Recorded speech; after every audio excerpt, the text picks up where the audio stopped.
All right, ladies and gentlemen, live from the studio, I'm Jimmy Selesky. Today is Thursday, June 27th, 2024, and we currently find ourselves in the lead up to tonight's first official presidential debate of the 2024 election cycle between incumbent Joseph R. Biden and fighting out of the red corner. He holds a presidential record of 1 win and 1 loss, representing New York City by way of Mar-a-Lago, Florida, Donald J. Trump. Woo! I'm kind of excited, man. These things always seem like they seem like Monday Night Football to me. This is huge. I mean, this is a big night for everyone, and I felt the need to kind of do like a debate pregame show. And I'm not really so much going to focus on what they're going to talk about. Who knows? And by who knows, I mean, we all know what they're going to talk about. This debate will be moderated by Jake Tapper, or as Trump adequately calls him, Fake Tapper. That's one of my favorite Trump nicknames because it's just so simple and so funny. Fake Tapper. Hilarious. And also Dana Bash. There's a couple things I want to note about this debate. There's 3 main key points that we're going to discuss. But first, let's just take a brief pause before we get into all that, because there's a lot. For anybody who is returning to this channel, do you notice anything different? I kind of change up the aesthetic a little bit. I zoomed the camera in, mainly. I kind of dabbled with the audio a little bit, but mainly I zoomed the camera in. I've been trying to figure out different ways to get more viewer retention. I know I'm kind of breaking the fourth wall here. And the one thing I noticed about every popular YouTube channel is they seem to be like much more zoomed in than I was as of yesterday for the past 8 years. So hopefully now that I've zoomed in by about 2 more feet, I am ready for the surge of subscribers. I'm ready for it, baby. I'm ready for it. So hit the subscribe button. New content on this channel every Monday through Friday, now with Zoom. Anyway, back to the show. Now, there are actually quite a few bullet points I plan on touching upon today that, in my opinion, kind of lay down the necessary foundation, the appropriate context for what we're all going to see tonight, and exactly why this debate is, as I said, so unprecedented. And that's a myriad of things. There's all kinds of things, all of which we're going to discuss. There's the fact that RFK Jr., Robert F. Kennedy, will not be participating because he, quote, did not qualify, which, you know, for many people is a given. Nobody bats an eye at that. For many other people, this is considered to be a real travesty. And I actually happen to lean more towards that opinion myself. I'll discuss that as well. Also, the fact that this debate is not sponsored by the Commission on Presidential Debates. That's the first time we are watching a debate that is not sponsored by the CPD since they started sponsoring debates back in 1980. There is also just the format in general. No live audience, only 2 commercial breaks over the course of 90 minutes that are planned. No fact checking. We're going to dive into an article that kind of describes exactly what makes this format different from what we're used to. And then, of course, there is the timing of it all, which I'm going to dive into first because this is, in my opinion, the most glaringly novel aspect of the whole conversation. Tonight marks the earliest ever presidential debate in an election cycle. Prior to this year, the earliest ever presidential debate was September 21st of that year. So a little under 2 months prior to the election itself. Now, tonight, as we've noted, is June 27th. That is almost 3 full months earlier than the previous earliest presidential debate in American history. It is also about 4.5 months prior to the election. The next debate that is scheduled, the second of 2 planned ones, is on September 10th this year, so a few months from now, almost 3 months from now, which will also be earlier than the earliest ever debate in presidential election history. So not only is the first debate much earlier than the earliest ever debate we've seen in years past, but so is the second debate, the final debate, earlier than what the usual first debate is by almost 2 weeks in every other election year. So I want to take a brief pause and acknowledge something I said a couple weeks ago on the show, right after Trump was convicted of those 34 felony counts in Manhattan. He is currently, as we speak, still awaiting his sentencing hearing on July 11th, where it will be determined exactly what his penalty will be. And that includes potentially going to jail. And I speculated on this show that I do believe it is highly likely. In fact, if I were a betting man, I would bet that they will, in fact, sentence him to jail, simply because I don't understand why they would have gone through this entire process, why they would have 65 million different criminal cases and civil lawsuits simultaneously happening, and they finally managed to get a criminal conviction and then just stop right there. I just don't see why they would do that. The only reason I could see why they wouldn't is because maybe they've realized that, wait, this conviction actually has helped Trump in the polls. So if we wind up sentencing him to jail, it's going to boost him even more. So maybe at this point they're reconsidering, but I do absolutely believe that it was initially the plan to throw Trump in jail and use that as like, you're really going to vote for a guy who's in jail right now. I do think that was the plan, and I don't put it past them to still run with that plan, because if there's one thing I will say about that side of the aisle, they really do a great job of keeping themselves in an isolated, very tone-deaf bubble of the sentiments of the country as a whole. They still generally believe that, the Trump supporters in this country represent a very radical, extremist, fringe minority, despite the fact that Trump in the most recent election in 2020 received 80 million something votes, more votes than any other president in presidential history, aside from apparently Joe Biden that same year. So that doesn't exactly represent a radical fringe minority when you have half the voting population sympathizing with someone. But that tone deafness, that ability to keep themselves in this bubble, may drive them to still push forward with this jail sentence that is very clearly going to have a counterproductive effect on what they're trying to do, which is delegitimize and destabilize Trump's campaign.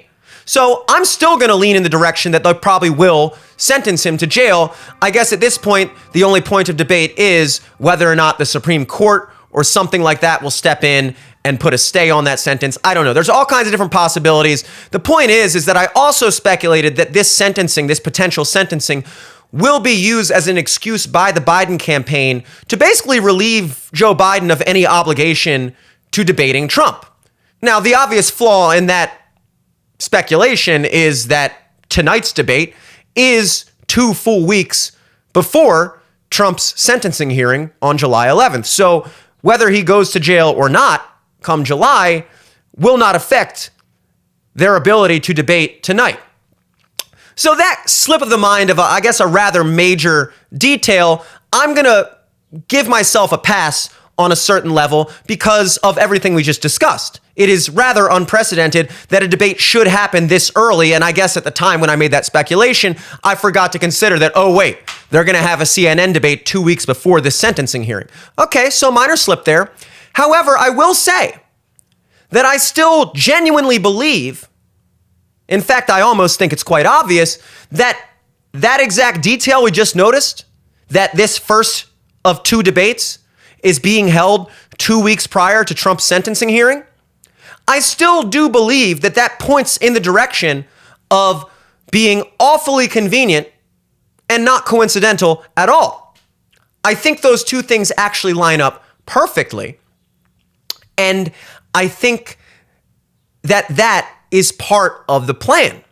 I think that explains why we're having this debate right now. Because many of you may note that in today's political climate, today's social climate whatsoever, just our very fast-paced, a short attention span culture, having a debate 4.5 months prior to an election, by the time we're in November, tonight is going to seem like years ago. Think right now, think about where you were, what you were doing, what was going on 4.5 months ago. 4.5 months ago from today is like mid-February. Call it Valentine's Day. So think back to Valentine's Day. The Super Bowl just happened.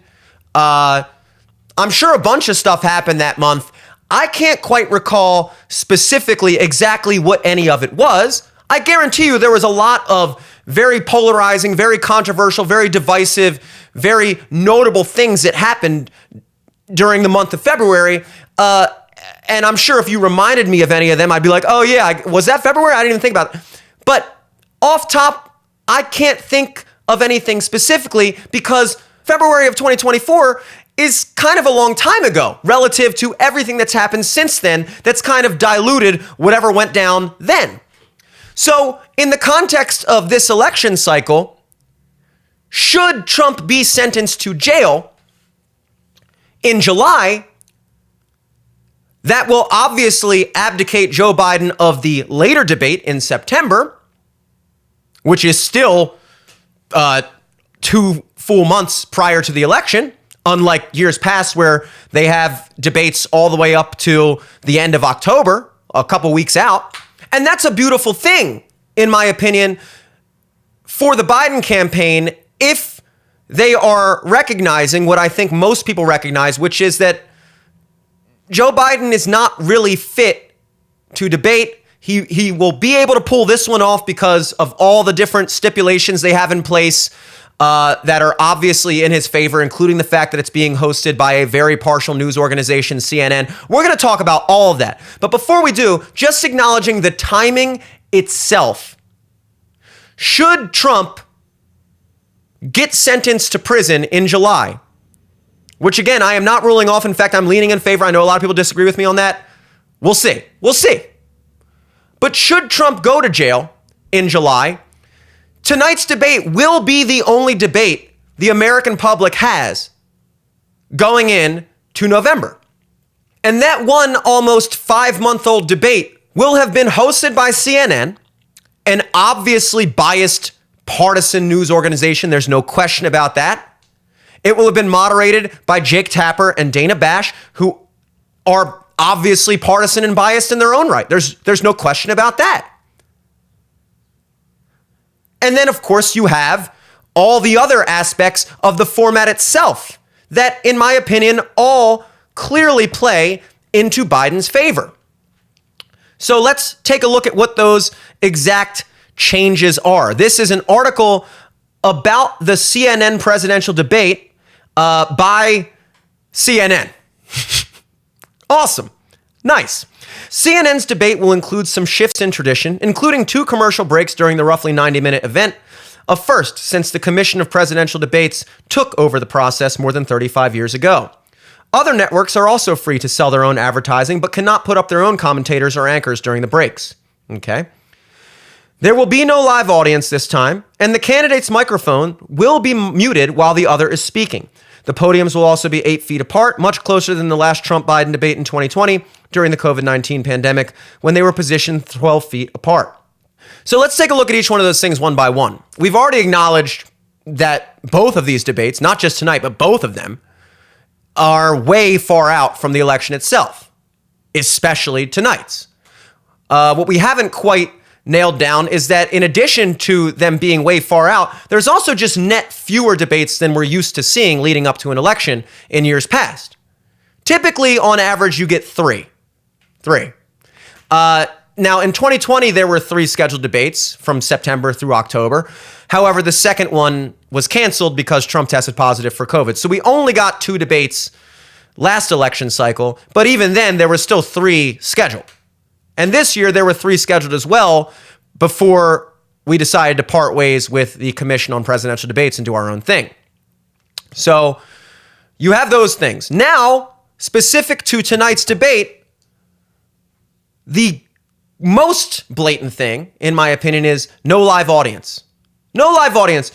Who would you say that plays into their favor? Would you say that having no live audience helps Joe Biden or hurts Joe Biden?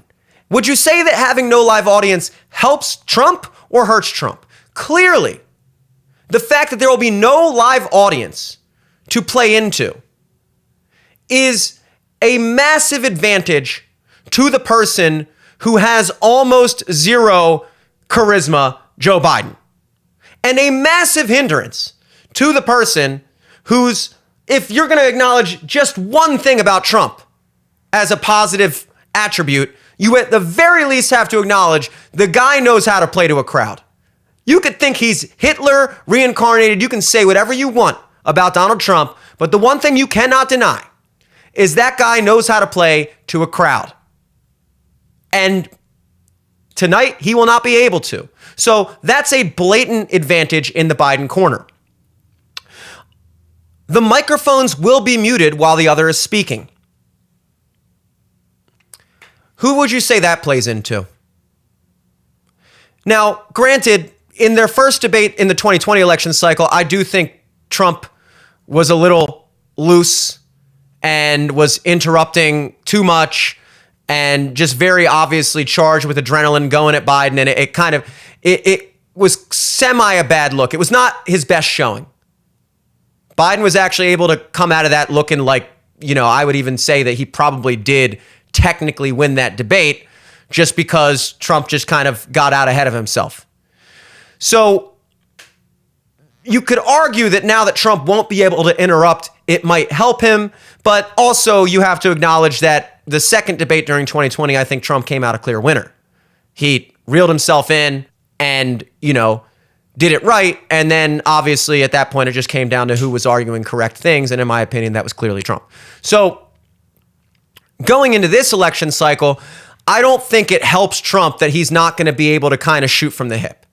I think that's another thing that is very clearly an advantage to Biden. Biden is going to be able to run through his pre-rehearsed statements. He's obviously, they both, I imagine, are going to be fully aware of all the questions in the debate. So they're both going to have responses planned. So really, now that there's no chance that you'll be interrupted, it's really just a matter of each person running through their prepared statements. And again, who do you think benefits more from that setup? Do you think a guy like Biden, who can't last more than 4 seconds from a teleprompter without gaffing, who even in his promotional video when he challenges Trump to a debate is edited every, literally like almost 2 times a sentence? Clearly a situation where each candidate is just supposed to sit there and rattle off their prepared statement while the other sits in silence and waits to rebut it. Clearly, that is another advantage to Biden. And that leads us to the final aspect of tonight's debate, which is no fact checking. According to CNN themselves, there will be very few fact checks in tonight's debate. It says in the article, one thing that will not be a major feature of this debate, fact checking. What we want, this is a quote from, I don't even know, who cares? What we want to make sure that we do here, our role here, is to facilitate, to moderate a debate between these two candidates, not for Jake and Dana to become participants in that debate, but to make sure that President Biden and former President Trump have the ability, have the time and space to get their visions out to the American people on these issues that are top of mind for them. That means it will mostly be up to the candidates to try to correct the record on stage should their rival push lies or misinformation. A particularly thorny challenge given Trump's lengthy history of using major platforms to unleash falsehoods. Okay, so they just showed their hand there. That last sentence. They're trying to pitch this no fact-checking thing as a potential challenge to Biden and a boost to Trump, because Trump, of course, is the one who's always lying. So if we're not going to have any fact-checking in this debate, then that's a major power advantage to Trump, right? Because now he's just going to be allowed to sit up there and lie to the American public, and the only person who's going to be able to call those lies out is Biden. That's how they want you to think about this situation. That's how they're spinning it. Uh-oh. But that's not reality. Again, that's how they want you to think about it, but that's not really what's going on. Because here are the things that Trump's going to speak to tonight. And we looked at this in shows past as well, what the American public actually cares about. We looked at that Gallup poll that listed the top issues for American voters, the thing that the largest percentage of people consider the most important issue in the country at the moment.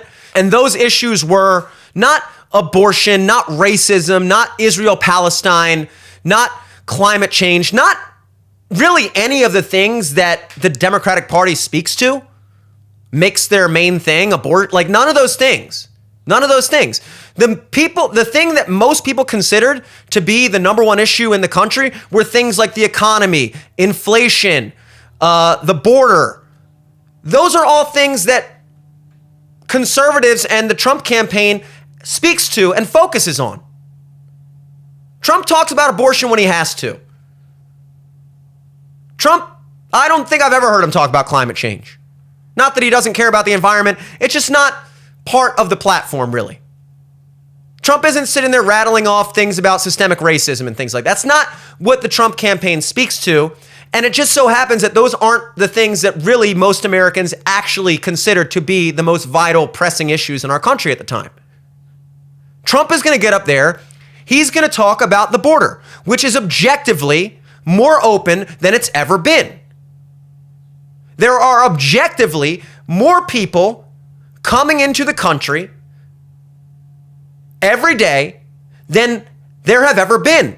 And we have less knowledge of where those people are coming from than we ever have previously in history. They're not just coming from Mexico anymore. They're coming from everywhere else in South America as well, and not even just limited to this hemisphere. They're coming from China and parts of the Middle East and parts of Africa. They're coming from, we have no idea where these people are coming from. And we're really not doing anything about it. That's objective reality. Trump doesn't have to lie to say that. That is just the truth. Trump doesn't have to spin that. There's nothing to spin. The truth is spun enough. Trump doesn't have to make up how bad the economy is doing right now or how bad inflation is hurting people. Everyone feels that. Everybody understands that. Everybody can sense that we are in a massive recession. Everybody's feeling inflation, okay? What the Biden administration wants to do is get up on the stage, as they have in all the, not even Biden himself. He barely ever speaks to the American public on a grand scale. But Karine Jean-Pierre, the press secretary that does 98% of the speaking to the American public, this unelected just mouthpiece for the White House, what she wants to do every time she gets up behind the podium is tell us that actually the economy's doing great, inflation is slowing, things are looking up, and everybody's like, are you sure? Because I'm fucking broke and my dollar doesn't feel like it's worth shit anymore.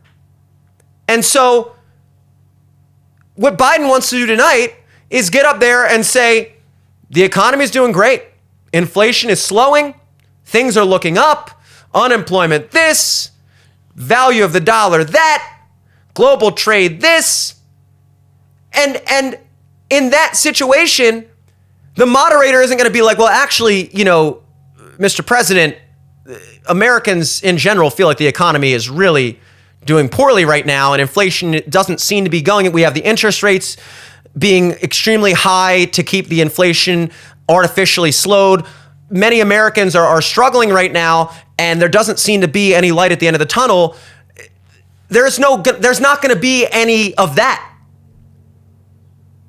Again, not that the moderators, who are obviously biased in the first place, would do that, but now they have an excuse why they're not doing that. That's my point. So now people aren't going to criticize the debate tomorrow morning, at least they hope not, and say, well, Biden went up there and said all this stuff that is blatantly untrue. He said that we're making great moves with the border and the economy's doing great and inflation is slowing and all this other stuff that is clearly not the case. And the moderators never stepped in and said anything. And what CNN will be able to say in their defense is, well, we stated even before this debate that we're not going to be focused on fact checking. That's going to be on the candidates themselves. We don't want to get too involved. So if Biden said a bunch of shit that wasn't true and we didn't challenge him, we didn't fact check him per se, then, that's just that. We already said that was how it's going to be. That wasn't us being biased. That was just us playing by our own rules that we already set up at the beginning. So that's awfully convenient. Because Trump's going to get up there and say what's true. Biden's going to say, no, that's not true. And then the moderators are just going to let that happen. And if anything, and I'm interested to see, they'll probably step in a few times to challenge what Mr. Trump says, and probably very, very few times, if at all, to challenge what Biden says. And again, they already have that, what's the word? Pre-programmed in your mind to expect there to be no fact-checking because, hey, that was just these new rules we're trying out. We're just trying out these new rules where the moderator's just going to sit back and let Biden speak on his microphone while Trump is muted and recite his pre-prepared statements, which are full of falsehoods, full of misrepresentations of the current state of the country.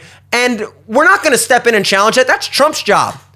And yeah, sure, we've already convinced our entire base and viewership and the American public as a whole pretty much that everything Trump says is bullshit. So when Trump tries to fact check Biden, it's going to fall on deaf ears because everyone's already been programmed to believe that Trump is a full of shit liar. So the only way anybody would give it any credence at all is if we were the ones to say, Mr. Biden, that's just patently false. And we're not going to say that. So voila, again, how convenient. And this is what we're going to get. We're going to get a debate that is meant to pretty much drag Joe Biden to the finish line without causing too much of a stir. We don't want any major mishaps. We just want to get this out of the way so we can say we did it. We're going to do it in a super friendly environment with super friendly moderators with a super friendly format. We're going to juice him up with every amphetamine and stimulant we can. We're going to prepare for this debate for weeks on end, practicing every single possible response and every single pre-rehearsed statement. And then we're just going to get it out of the way, get it over with.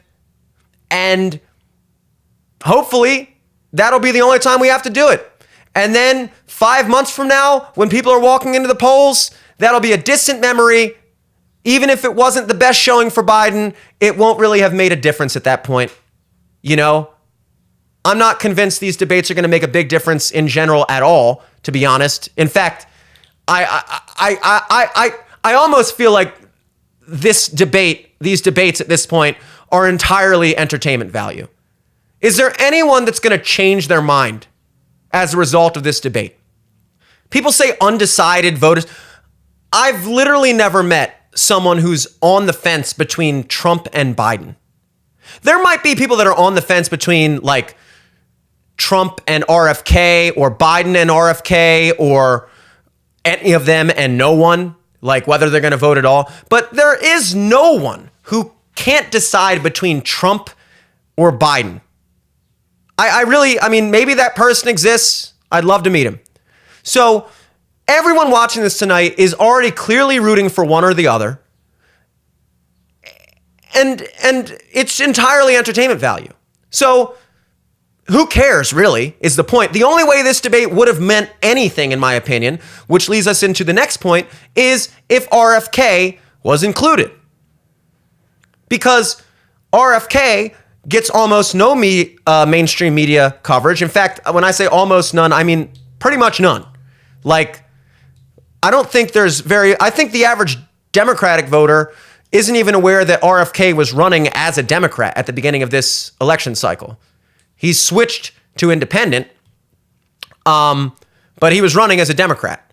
I think, when I talked to my liberal friends, they were like, oh, that guy they thought he was like a Republican.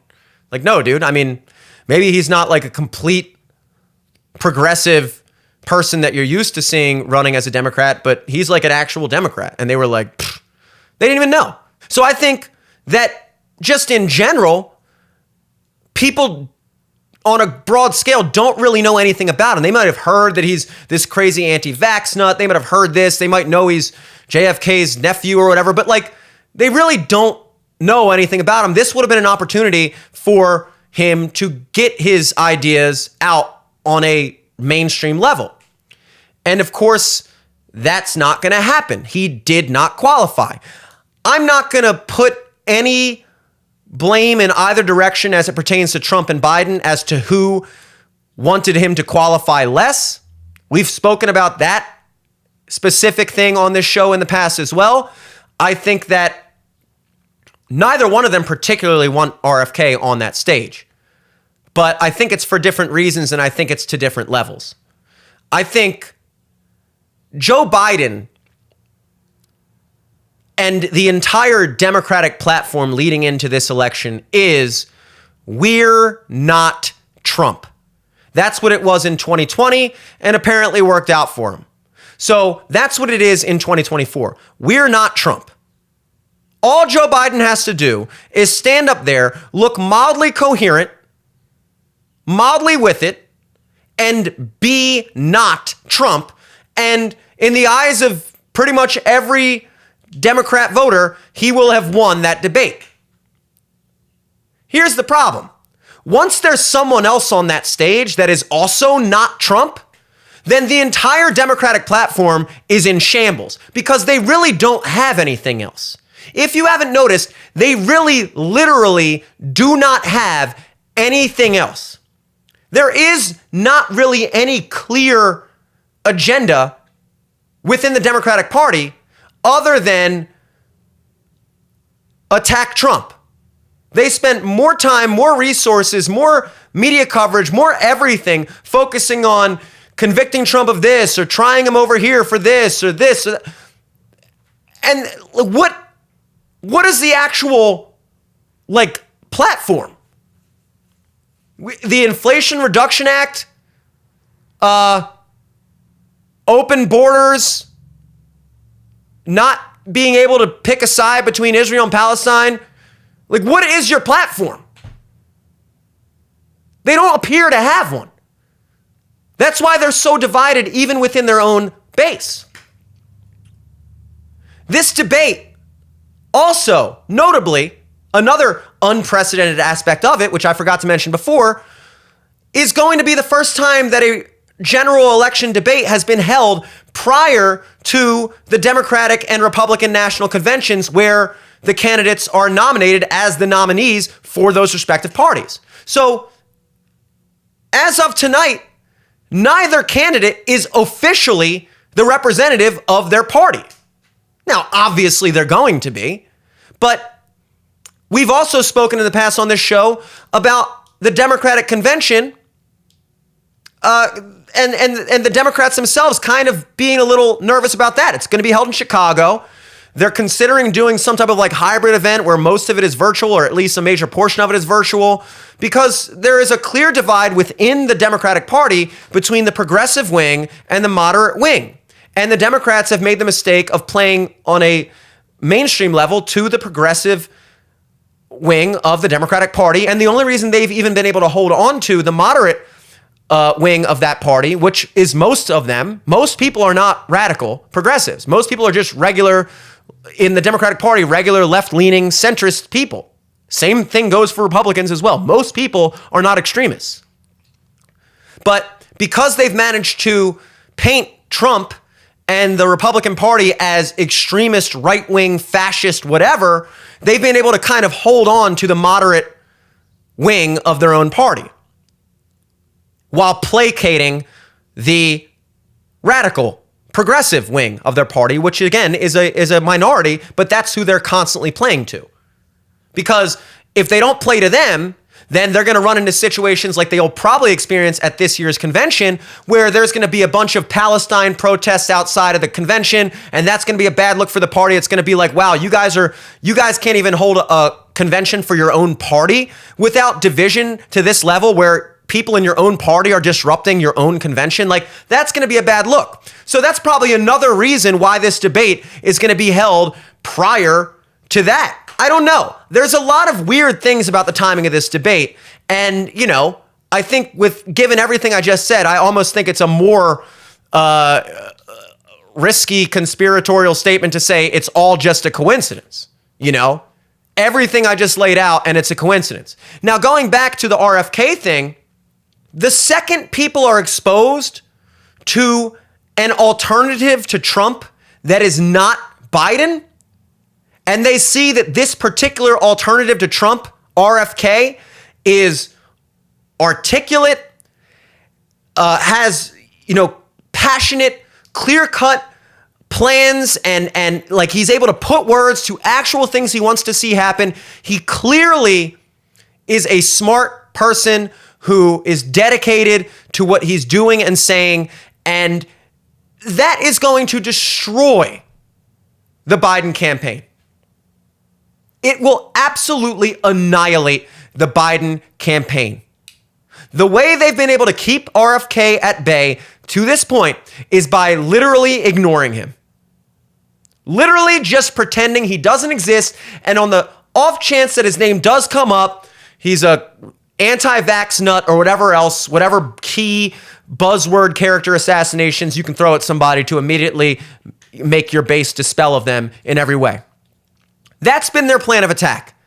And so the second RFK finds himself in front of the Democratic base with a legitimate chance to speak to them, it is game over for Biden.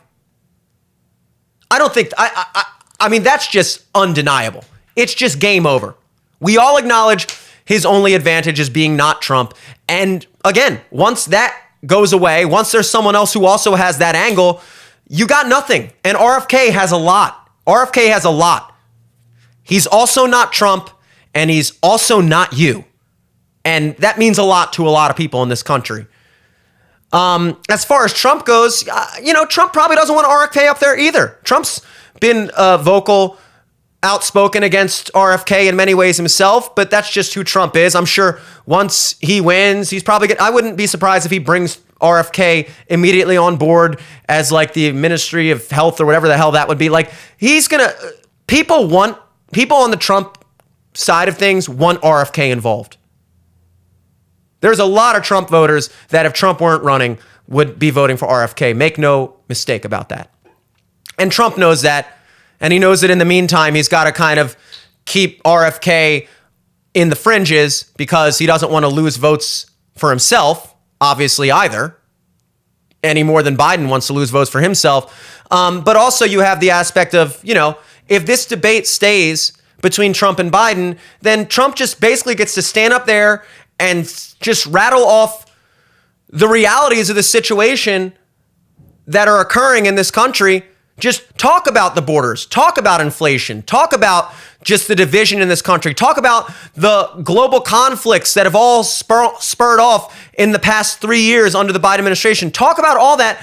And, Biden's not going to be able to really say anything in his defense other than just kind of rattle off whatever political bullshit, phony, prepared statement he's been given.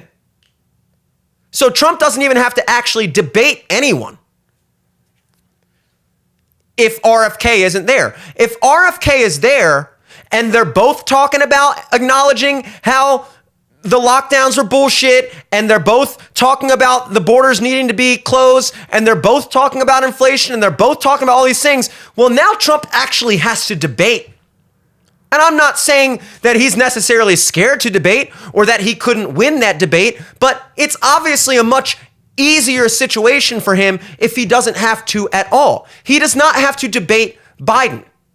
He just has to acknowledge reality, and Biden's just gonna not acknowledge reality, and that's that.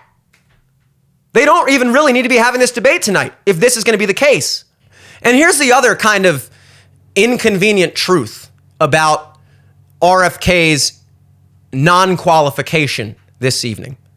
Because again, on the surface, it's being pitched to the American public as, well, we have certain thresholds for qualification. We've always had those thresholds, and he didn't meet them. You gotta be polling at 15%. You have to be on enough state ballots to win the Electoral College. And while he may be polling at 15% in some polls, there's a couple other polls where he's at like 14, and he's not on enough state ballots yet. And it's like, well, first of all, technically, as we just mentioned, none of these candidates are officially the nominees for their party. None of them are technically on the ballot. The Republicans have not officially nominated Trump. The Democrats have not officially nominated Biden. So RFK is not the only candidate in this race that is not on a state ballot. None of them are technically. It is presumed that Trump and Biden will be, but it is technically not the case. So technically, none of them at this juncture, conveniently, multiple weeks before either national convention, have met that threshold. Secondly, and this is the big one, we also mentioned that the Commission on Presidential Debates is not sponsoring this debate or the one in September. Those thresholds, those arbitrary requirements, which are arbitrary requirements, they're just thresholds that were set by the CPD, who's been sponsoring these debates since the 80s. And they said, look, if you want to qualify for the debate, you have to be polling at 15%, you have to be on this many state ballots. That's just the threshold they set. There's no constitutional thing about that. There's no legality thing about that. It's up to them. And those are the lines that they decided to put in place. And conveniently, those lines happen to be just above the reach of really pretty much any other candidate other than the front-running Democrat and Republican. So that's just the way that happens to be. The CPD has put these requirements in place in such a way that you'll only really ever see the Democrats and Republicans debating. And anybody who is paying attention to politics understands that RFK is absolutely relevant. He is by no means some obscure guy. Sure, compared to Trump and Biden, he's not mainstream, but he is very clearly in this race, and he very clearly has a base. So, although he technically has met the 15% polling requirement, but is not on enough state ballots, well, that's bullshit now for two reasons. Because A, none of them are on state ballots technically yet. None of them have been officially nominated by their party. How could that be? How could they already be on the ballot if they haven't been nominated? Even so, maybe I'm wrong about, okay, fine, let's say I'm wrong about that. Whatever. Regardless, it certainly doesn't help when you have a debate almost 5 months out from the election, basically setting it up so like he doesn't even have time to get on the ballots. If we're going to have the debate in June, normally we wouldn't have this debate till September. That would give me 3 more months to try to get on those ballots, but you want to have one in June, which has never been done before, anywhere even in the ballpark of that early. So now you've kind of set me up for failure by having the debate so far out from the election that even if you would let me on by getting on the state ballots, I wouldn't be able to do that in time for this debate. And then, again, the biggest one, which is those thresholds that they're going by, working off of, are set up by the Commission on Presidential Debates, who are not sponsoring either one of these debates. So CNN is allowed to lean on this set of arbitrary requirements and be like, well, you know, that's just the traditional set of requirements that we've been abiding by, and that's why we're not including RFK in the debate.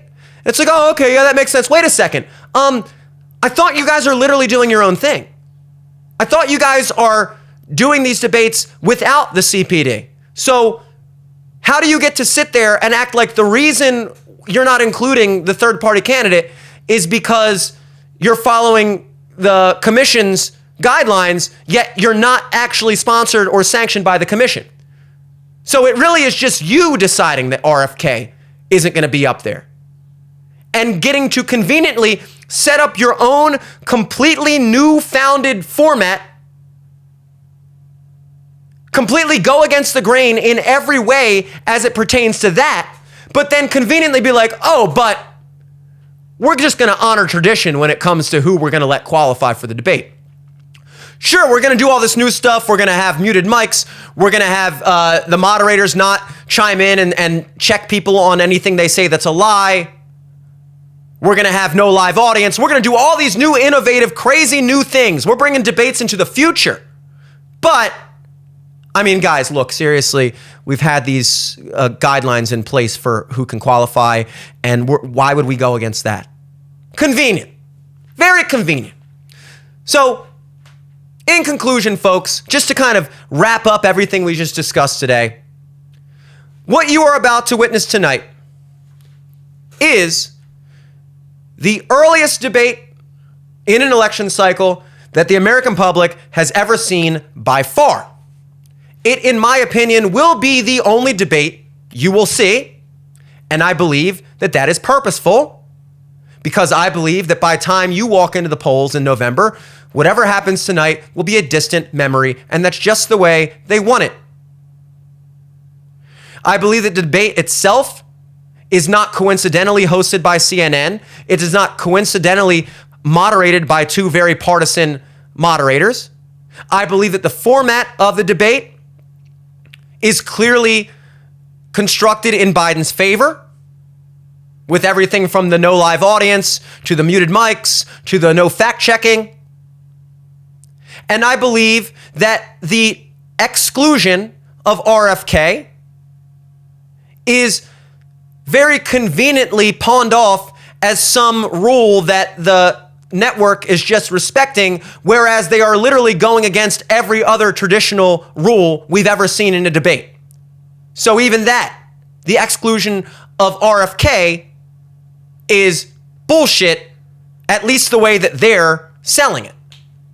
And that's what we're in for tonight, and I'm looking forward to it. And tune in tomorrow for the Friday show, where obviously we will be discussing what we witnessed tonight.